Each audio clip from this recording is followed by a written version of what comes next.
In awliya'uhu illal muttaquna walakinna aktsarahum la ya'lamun. Dan mengapa kok Allah tidak mengazab mereka, orang-orang kafir Mekah, sedang mereka itu menghalangi orang dari ke Masjidil Haram, padahal mereka bukan orang yang layak untuk memakmurkan Masjidil Haram. Jadi seperti yang sudah pernah saya sampaikan ya,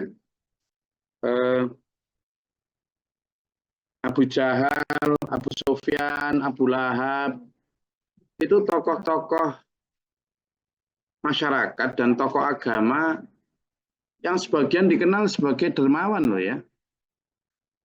Dermawan, jadi mereka ini penghulu, terutama dulu ya, ketika Abdul Muthalib, kakeknya Rasulullah, itu kan dikenal sebagai penghulu Ka'bah, pemegang kunci Ka'bah. Jadi waktu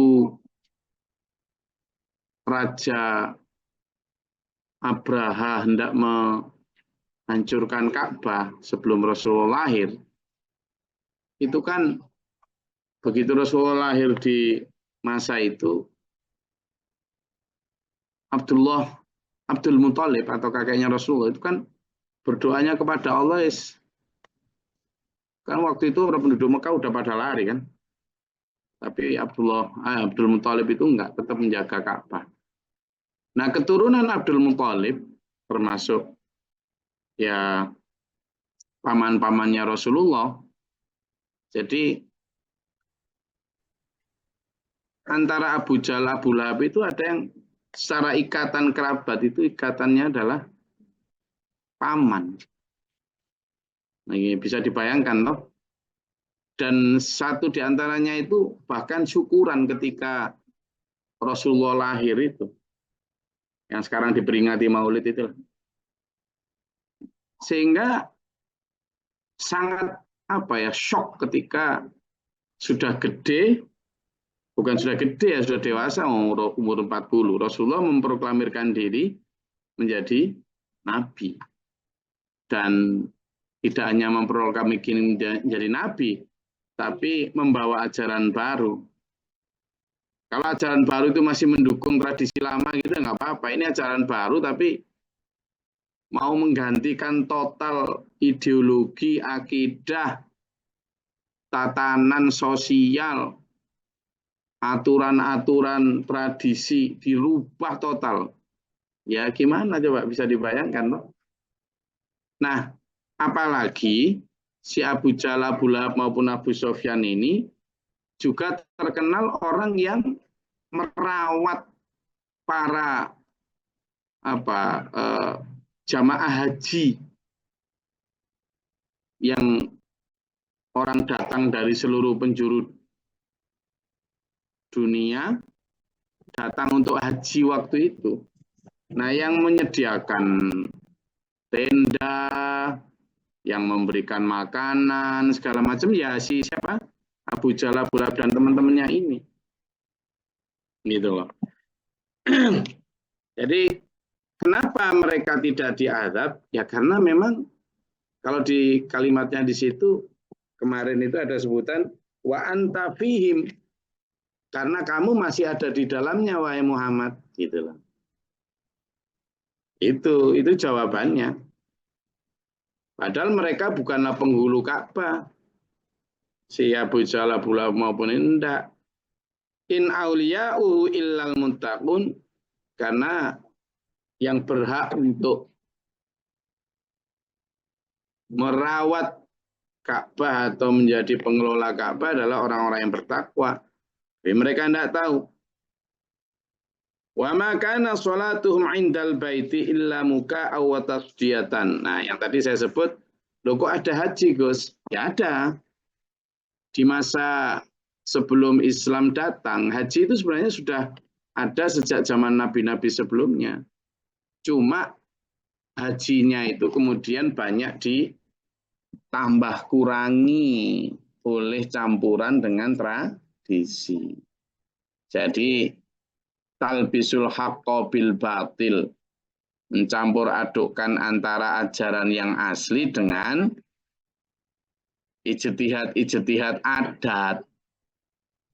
Itu banyak dengan tambahan-tambahan atas pola pikir masyarakat yang mungkin kalau sekarang dikenal sebagai kearifan lokal dan sebagainya. Sehingga kemudian haji menjadi tidak murni lagi waktu itu. Waktu itu ya ada tawaf keliling Ka'bah kayak gitu ada. Tapi ya seperti yang disebut di sini, mereka hanya dengan teriakan-teriakan, siulan dan tepuk tangan. Kalau sekarang kan dengan mengucapkan labbaik Allahumma labbaik, labbaik Allahumma labbaik, kan gitu. Labbaik la syarika laka, kan gitu.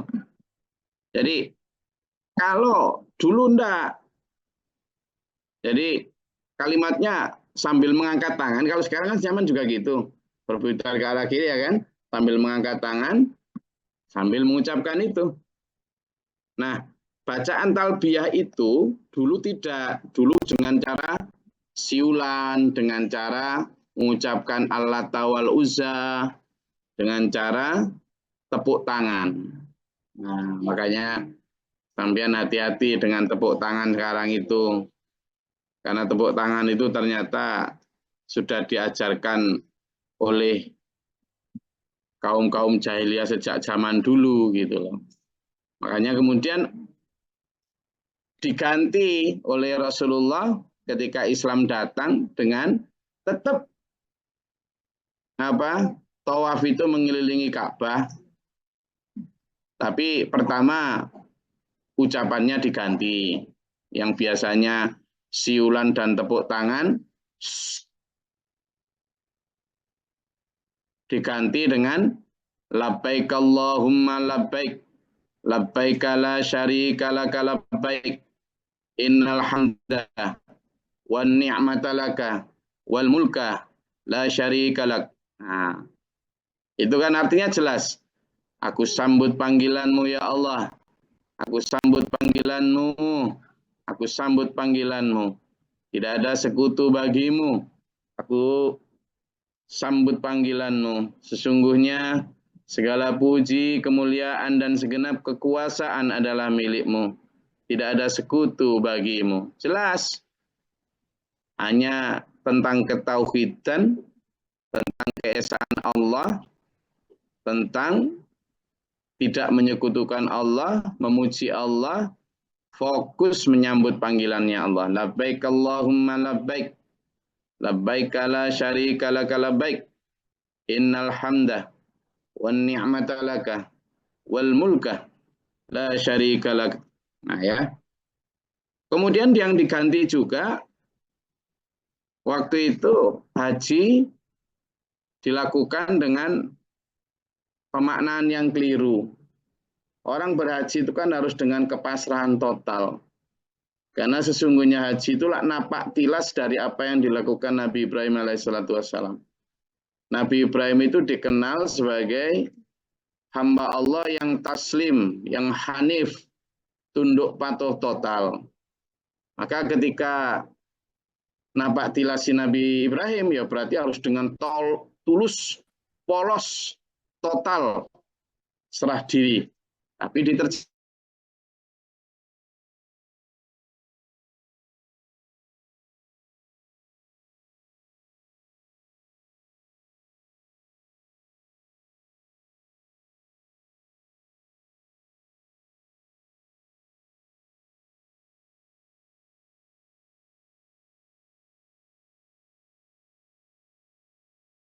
melambangkan kepolosan, melambangkan ketulusan, melambangkan kepasrah dirian total, tapi dilambangkan dengan baju putih, dilambangkan dengan kain yang tanpa jahitan untuk laki-laki. Ini itu dilambangkan dengan tanpa penutup kepala atau payung dan lain sebagainya. Jadi perubahan-perubahan itu, kenapa kemudian di sini mereka itu tidak pantas sebenarnya, karena sholat atau ibadah mereka hanya seperti siulan dan tepuk tangan. Wadzuqul adzaba bima kuntum takfurun, maka rasakanlah siksa atas apa yang kalian lakukan. Siksa apa? Ya pada saat Fathul Mekah, semua berhala mereka dihancurkan oleh pasukan Muslim, dan kemudian total seluruh tata cara ibadah, model kesuciannya, semuanya diatur menurut cara Islam.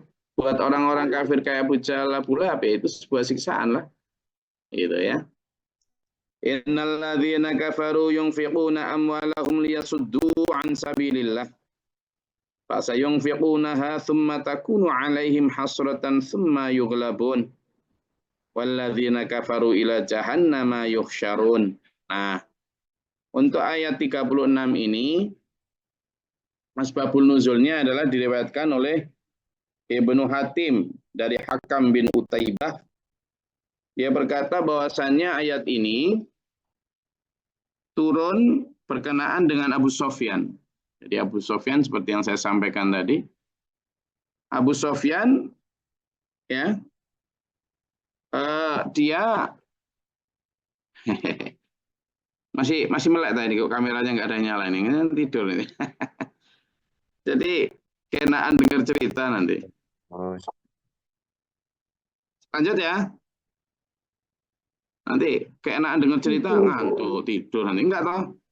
Enggak, Boten Gus, lanjut. lanjut Gus, lanjut. Sambil sarapan Gus. Soalnya kalau saya cerita itu kan enak sambil mendayu-dayu terus ngono. Nyimak Gus. Ngarak Gus. Oke, jadi ayat 36 ini berkaitan dengan sebuah riwayat yang diriwayatkan oleh Ibnu Abi Hatim dari Hakam bin Utaibah. Dia menceritakan bahwa ayat ini turun berkenaan dengan Abu Sofyan.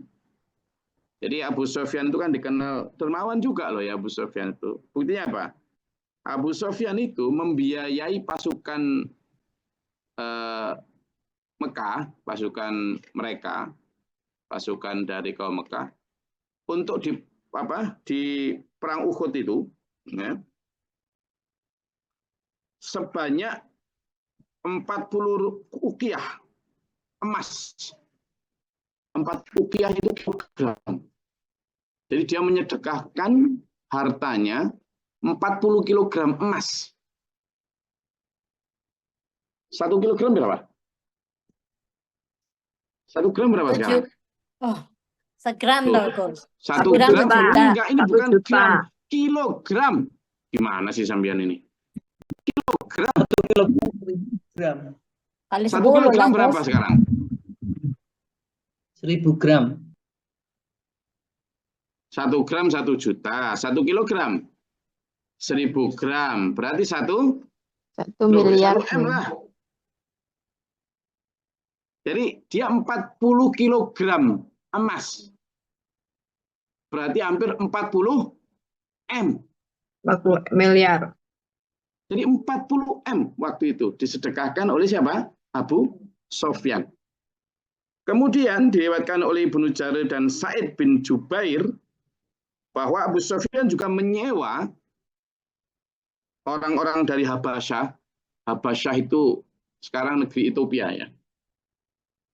Jadi dari Afrika, diambilkan pasukan dari Afrika, orang-orang yang singa pun lari. Sampai sekarang kan ada coba video-videonya itu. Singa itu lari dari orang Afrika itu. Untuk apa? Sebanyak 2000 orang. Jadi tentara bayaran itu ternyata sudah sejak dulu sudah ada. Jadi kayak sekarang kan ada Blackwater gitu ya. Pasukan bayaran dari Amerika itu atau miliknya Rusia yang kemarin baru pimpinannya ditembak dari pesawat tuh. Itu ternyata Abu Sofyan juga sudah punya tentara bayaran, membayar tentara bayaran sebanyak 2000 tentara bayaran untuk melawan pasukan Muslim di perang Uhud. Nah, ini juga mungkin ya jadi satu di antara secara syariat ya, kenapa kaum Islam kalah di perang Uhud itu. Kalah loh ya umat Islam. Apalagi waktu itu panglima perangnya adalah Khalid bin Walid. Khalid bin Walid. Panglima perang yang tidak pernah kalah sepanjang dia hidup, sepanjang dia memimpin peperangan. Nah, itu. Jadi Abu Sufyan menyuruh itu. Menyewa 2.000 pasukan dari pasukan legiun asing dari Habasyah. Kemudian juga menyedekahkan 40 kilogram emas. 40 miliar, bayangkan. Loh, dermawan mereka. Kalau cuma masalah dermawan gitu aja, nggak usah sok-sokan kalah sama siapa? Abu Sufyan.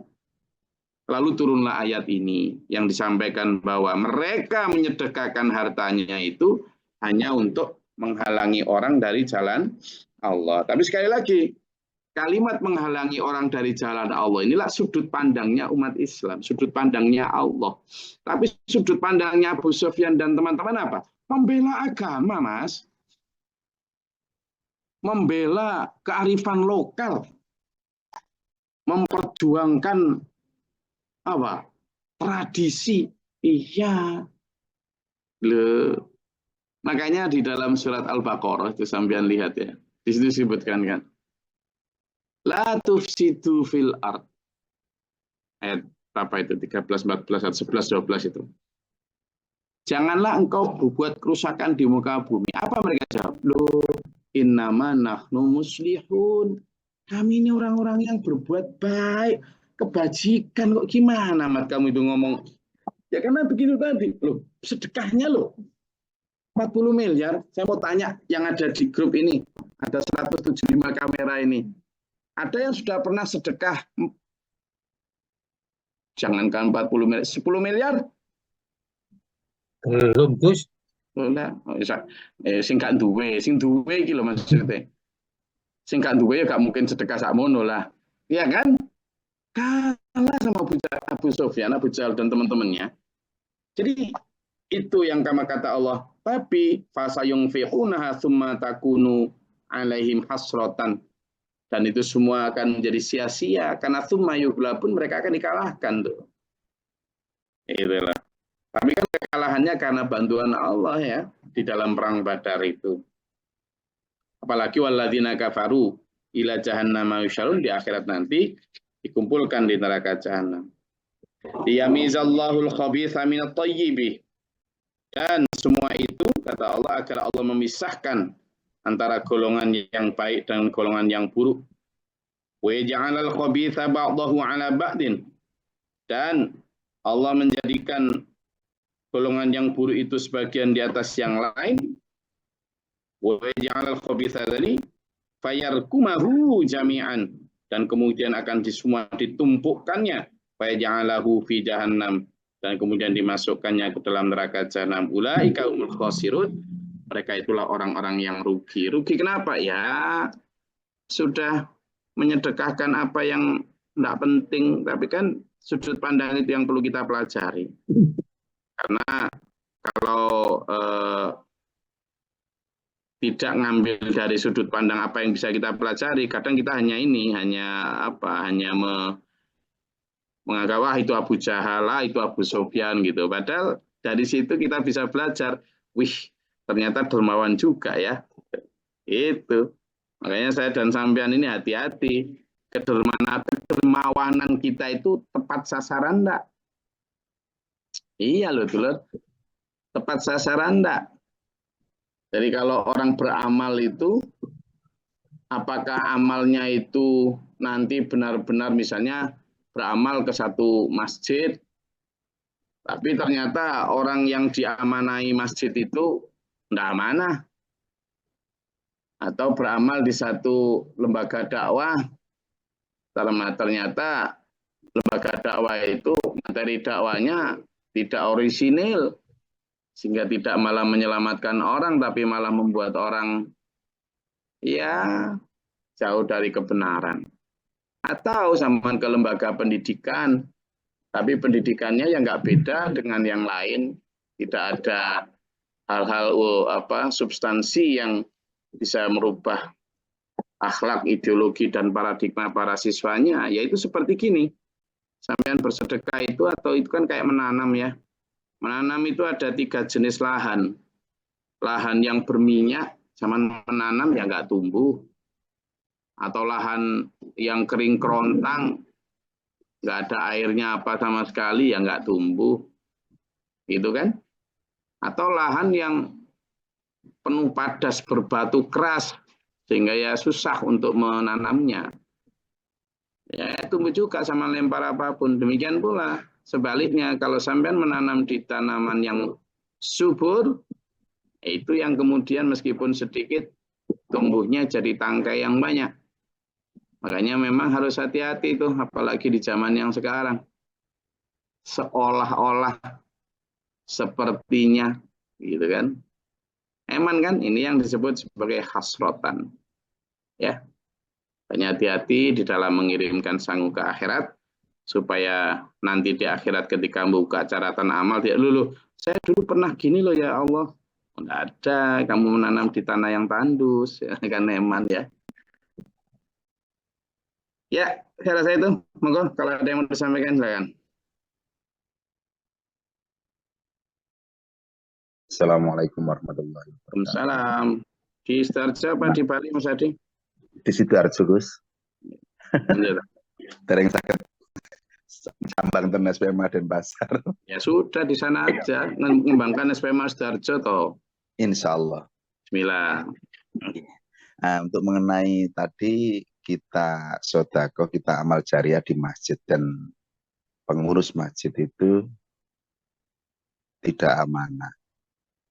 Salah satu yang, ya maaf sih, kita salah satu ada di Nusa Dua itu gini, jadi ketua yayasannya dia juga di bidang pembangunan, jadi semua yang rancang itu dia, yang ngukur-ngukur itu dia, pokoknya semuanya dia yang ngatur. Itu gimana hukumnya, Gus? Saya pernah itu sampai gini, Gus, sampai apakah saya salah sebagai seorang jamaah, saya itu gini, pernah komplain sama dia, bukan komplain sih, gini, Pak, ini harga per meter berapa pada waktu pembangunan sebuah masjid di Nusa Dua. Itu saya tanya, Pak, ini per meter berapa kalau pakai besi gini-gini? Ini sekitar berapa gitu, cuman selisihnya itu sampai 50.000 per meter. Terus saya tuh ngasih tahu nih, Pak, coba jenengan mencari perbandingan antara pemborong dengan pemborong yang lain dengan jenengan barangkali lebih murah.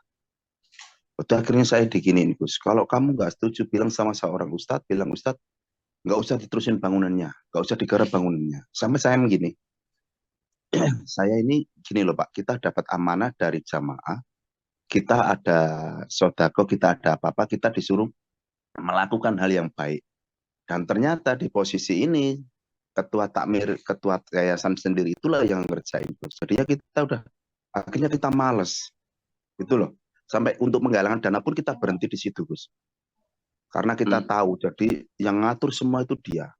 Apakah salah seorang jamaah seperti kita ini komplain gitu loh, atau ngasih tahu gitu loh, Gus? Gitu aja, matur suwun.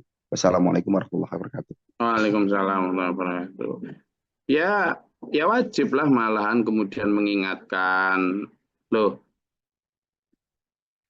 Pak Yai, Pak Ustadz, apa nggak baiknya gini, apa nggak baiknya, itu wajib malahan.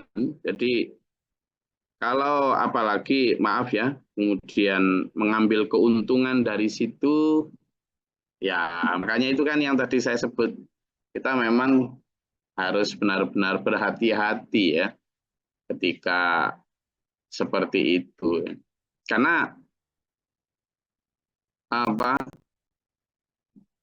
Ini jadi gini ya, saya harus hati-hati. Kenapa? Karena saya nggak pengen ngomongin orang ya, tetapi ini ngomongin kriteria ya. Kriteria itu bisa mengena siapapun ya, termasuk saya, sampean, semuanya lah. Itu kan dalam skup yang kecil maupun besar, itu kan harus menjadi teladan ya. Menjadi teladan lah. Sebelum nyuruh tahajudlah dulu kamu kan gitu. Sebelum kamu nyuruh puasa sunnah, ya kamu puasa sunnah dulu lah. Sebelum kamu nyuruh sedekah, ya kamu sedekah dulu lah. Gitu kan. Dalam pembangunan apapun misalnya, kalau memang sampean ini tokoh masyarakat sekitar, ini yang mesti ada yang tokoh ini dalam jamaah ini kan, dalam kajian. Kalau sampean tokoh, Kalau sama nyuruh orang, ayolah kita makmurkan masjid. Ya, sampean harus pertama orang yang datang untuk jamaah gitu loh. Paling disiplin. Ketika ngaji juga sampean datang paling dulu. Itu kan yang dicontohkan Rasulullah begitu. Ayo kita renovasi masjid ini. Ya sampean dulu yang ada di baris teratas dalam list penyumbang gitu loh. Nah itu. Nah ketika pengerjaan juga begitu. Perintah Quran itu sudah jelas. Wasyawirhum. Bermusyawarahlah. Nah ketika kemudian bermusyawarah, maka yang terjadi adalah namanya beda pendapat, kemudian saling mengkonsultasikan itu sudah jadi semacam kewajiban. Dan harusnya ya sampean dan saya ini sebagai tokoh misalnya, ya tanpa diminta, tanpa diprotes kayak gitu, ya harusnya sudah ada yang salah, ada yang punya usulan gitu malah gitu. Jadi itulah Pak. Jadi memang semakin kesini kan kita memang dituntut untuk semakin jeli ya di dalam memilah dan memilih siapa yang kita ikuti dan lain sebagainya. Kalau sampean ternyata yang diikuti juga gitu, harus hati-hati banget. Untuk tetap itu tadi, pertama konsisten dan komitmen untuk menjadi yang terdepan. Yang kedua juga mendengarkan masukan, ya, ide, saran, kritik, dan lain sebagainya. Itu. Terus untuk mengenai keuntungannya dia, gimana hukumnya Gus? Keuntungan gimana? Loh, ini kan sebuah ketua yayasan, dia semua pasti kan nyambil untung, Gus. Ya. Kalau secara tidak wajar lah, anggaplah sama-sama kalau dia harga di tadi itu pasti dapat dia keuntungan, sedangkan dia sendiri itu istilahnya kayak markup harga di situ gitu loh. Perbedaan dengan orang luar itu itu yang itulah yang namanya di dalam Quran itu kan ada itu. Jadi wayashtaru bi ayati thamanan qalila. Orang yang menjual ayat Allah atau agama ini dengan harga yang kecil, taruhlah misalnya dapat keuntungan 100 juta atau 1 M, itu sedikit sekali dengan apa yang nanti akan diterima konsekuensinya di akhirat. Kalau sudah kayak gitu ya Mas Adi aja yang mundur teratur. Kenapa? Karena ya daripada nanti makan hati, ya kan? Iya, daripada makan hati. Kayak gitu pembangunannya itu ketua panitianya diserahkan ke Pak Bakhrul aja. Pak Bakhrul kan Surabaya tuh. Nah, serahkan ke Distarjo deket itu. Biar disetrap sama Pak Bakhrul semua itu. Matur suwun. Assalamualaikum warahmatullahi wabarakatuh. Waalaikumsalam. Ada lagi?